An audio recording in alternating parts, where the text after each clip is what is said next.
తెలంగాణలో దుమారం రేపిన కల్తీ కల్లు ఘటనపై ప్రభుత్వం సీరియస్ అయింది. ఏకంగా సీఎం రేవంత్ రెడ్డి ఇప్పుడు రంగంలోకి దిగారు. కల్తీ కల్లు మాఫియా బెండు తీయడానికి రెడీ అయ్యారు.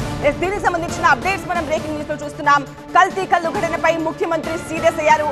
ఉదయం 11 గంటలకు కమాండ్ కంట్రోల్ సెంటర్ లో సీఎం సమీక్ష నిర్వహించబోతున్నారు. ఎక్సైజ్ శాఖపై సమీక్ష నిర్వహించనున్నారు సీఎం రేవంత్ రెడ్డి. ఘటనపై ఇప్పటికే వివరాలు తీసుకున్నారు. చాలా చోట్ల కల్తీ కల్లు వ్యాపారం నడుస్తున్నా కూడా అధికారులు పట్టించుకోవడం లేదన్న ఆరోపణలు ఉన్నాయి. ఎక్సైజ్ శాఖ అధికారులపై విమర్శలు వెల్లువెత్తుతున్నాయి. ఇవాల్టి సమీక్షకు మంత్రి జూపల్లి, ఎక్సైజ్ శాఖ అధికారులు హాజరు కానున్నారు. కల్తీ కల్లు తాగి ఉమ్మడి నిజామాబాద్ జిల్లాలో దాదాపు 100 మందికి పైగా ఆసుపత్రి పాలయ్యారు. కల్తీ కల్లుపై టీవీ9 వరుసగా కథనాలు ప్రసారం చేయడంతో అధికారులు దాడులు మొదలుపెట్టారు. కల్లు కాంపౌండ్లలో దాడులు చేశారు. కల్తీ కల్లు ఘటనపై ఇప్పటికే 27 మందిపై కేసులు పెట్టామని, 4గురిని అరెస్ట్ చేశామని ఎక్సైజ్ సూపరింటెండెంట్ హనుమంతరావు చెప్పారు. అల్ఫాజోలం, క్లోరోహైడ్రేట్, డైజోఫామ్ వంటి మత్తు పదార్థాలు కలుపుతున్నట్టు గుర్తించారు. మహారాష్ట్ర నుంచి నిజామాబాద్ కు ఈ రసాయనాలు వస్తున్నట్టు గుర్తించారు.